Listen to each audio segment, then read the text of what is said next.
Root of 81 സമം 9 ആയാൽ root of 0.81 plus root of 0.0081 plus root of 8100 എത്ര? നമുക്കിതിലത്തെ ഓരോന്നായിട്ട് കാണാം, എന്നിട്ട് ഉത്തരങ്ങൾ തമ്മിൽ കൂട്ടിയാൽ മതി. ഇപ്പോൾ റൂട്ട് ഓഫ് 0.81 നമുക്ക് 81ൻ്റെ റൂട്ട് തന്നിട്ടുണ്ട് 9. ഈ എല്ലാത്തിലും അക്കങ്ങൾ 81 വ്യത്യാസം പോയിന്റിൻ്റെ കാര്യത്തിൽ മാത്രമേ വ്യത്യാസമുള്ളൂ. ഇതിൽ പോയിന്റ് ഇല്ല, അതിലൊക്കെ ദശാംശങ്ങളുണ്ട്, അതാണ് വ്യത്യാസം. അപ്പോൾ നമുക്ക് റൂട്ട് ഓഫ് 0.81 എന്ന് പറയുമ്പോൾ നമ്മൾ ആദ്യം നമുക്ക് 81ൻ്റെ റൂട്ട് 9 ആണല്ലോ, 9 എന്ന് എഴുതുക. അതിനുശേഷം നമ്മൾ നോക്കേണ്ടത് ദശാംശ സ്ഥാനങ്ങളുടെ എണ്ണം നോക്കുക.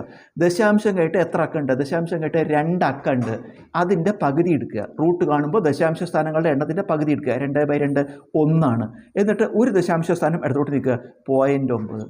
അടുത്ത റൂട്ട് ഓഫ് 0.0081. അപ്പോൾ നമ്മൾ 81ൻ്റെ റൂട്ട് നമുക്ക് തന്നിട്ടുണ്ട്, 81ൻ്റെ റൂട്ട് 9. ദശാംശ സ്ഥാനങ്ങളുടെ എണ്ണം നോക്കുക, 1 2 3 4 സ്ഥാനമുണ്ട്, അതിൻ്റെ പകുതി കാണുക. റൂട്ട് കാണുമ്പോൾ ദശാംശ സ്ഥാനങ്ങളുടെ എണ്ണത്തിൻ്റെ പകുതി കാണുക. 4/2 2. 2 സ്ഥാനം ഇടത്തോട്ട് നീക്കുക. 2 സ്ഥാനം നീക്കാൻ ഇവിടെ ഒരു സ്ഥാനമേ ഉള്ളൂ, ഒരു സ്ഥാനം കൂടി വേണം. അപ്പോൾ നമുക്ക് ഇവിടെ ഒരു 0 ഇടുക.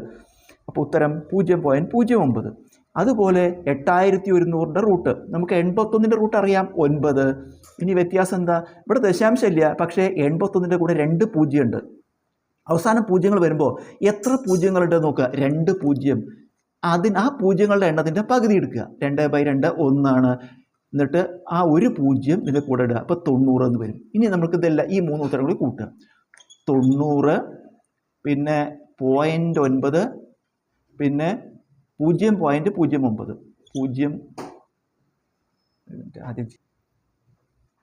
റൂട്ട് ഓഫ് 81 സമം 9 ആയാൽ root of 0.81 plus root of 0.0081 plus root of 8100 എത്ര? നമുക്ക് റൂട്ട് ഓഫ് 81 സമം 9 തന്നിട്ടുണ്ട്. ഇത് 3 കണ്ടിട്ട് അത് 3 കൂടി കൂട്ടുകയാണ് വേണ്ടത്. അപ്പോൾ നമുക്ക് ആദ്യം റൂട്ട് ഓഫ് 0.81 കാണാം. ഇവിടെ നമുക്ക് നോക്കുമ്പോൾ മനസ്സിലാവുന്നുണ്ട്, നമുക്ക് തന്നിട്ടുള്ളതും കാണേണ്ടതും എല്ലാം സംഖ്യകൾ ഒരുപോലെയാണ്, അക്കങ്ങൾ 81 81 81 81. വ്യത്യാസം എന്താ? ഇതിൽ ദശാംശമില്ല, ഇതിൽ ദശാംശങ്ങളുണ്ട്, ഇതിൽ രണ്ടിലും. ഇതിൽ ദശാംശമില്ല, പക്ഷേ പൂജ്യങ്ങളുണ്ട്. അപ്പോൾ നമുക്ക് റൂട്ട് ഓഫ് 0.81 സമം എഴുതിയിട്ട് ഈ 9 എഴുതുക.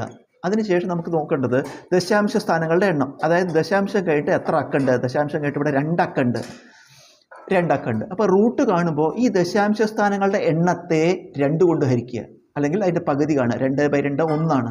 എന്നിട്ട് ആ ഒരു ദശാംശ സ്ഥാനം ഇടത്തോട്ട് നീക്കുക. ഇവിടെ ഒരു സ്ഥാനം ഇടത്തോട്ട് നീക്കുമ്പോൾ 0.9, അതായത് 0.9 എന്ന് കിട്ടി. അതുപോലെ അടുത്ത റൂട്ട് ഓഫ് 0.0081 വീണ്ടും 81ൻ്റെ റൂട്ട് ആദ്യം 9 എന്ന് എഴുതുക. ദശാംശ സ്ഥാനങ്ങളുടെ എണ്ണം നോക്കുക. ദശാംശം കേട്ട് 1 2 3 4 സ്ഥാനമുണ്ട്. റൂട്ട് കാണുമ്പോൾ ദശാംശ സ്ഥാനങ്ങളുടെ എണ്ണത്തിൻ്റെ പകുതി 4/2 2 എന്ന് വരും. അതായത് നമ്മൾ ചെയ്യേണ്ടത് ഇവിടെ ദശാംശം 2 സ്ഥാനം ഇടത്തോട്ട് നീക്കണം. അപ്പോൾ ഇവിടെ ഒരു സ്ഥാനമേ ഉള്ളൂ, ഒരു സ്ഥാനം കൂടി എടുത്തോട്ട് നീക്കണം. അപ്പോൾ നമ്മളൊരു 0 ഇട്ടു. ഉത്തരം 0.09.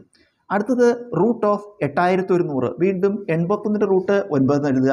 ഇവിടെ ദശാംശമില്ല, അതിന് പകരമായിട്ട് ഇവിടെ അവസാനം 2 പൂജ്യങ്ങളുണ്ട്. അവസാനം എത്ര പൂജ്യങ്ങളുണ്ട്? 2 0. അതിൻ്റെ പകുതി എടുക്കുക. അപ്പോൾ എത്ര വരിക? 1. എന്നിട്ട് ഒരു 0 വലതുവശത്ത് ചേർക്കുക. അപ്പോൾ 90 എന്ന് വരും. അപ്പോൾ നമുക്ക് 3ൻ്റെ ഉത്തരം കിട്ടി. ഇത് 3 കൂടി കൂട്ടുക.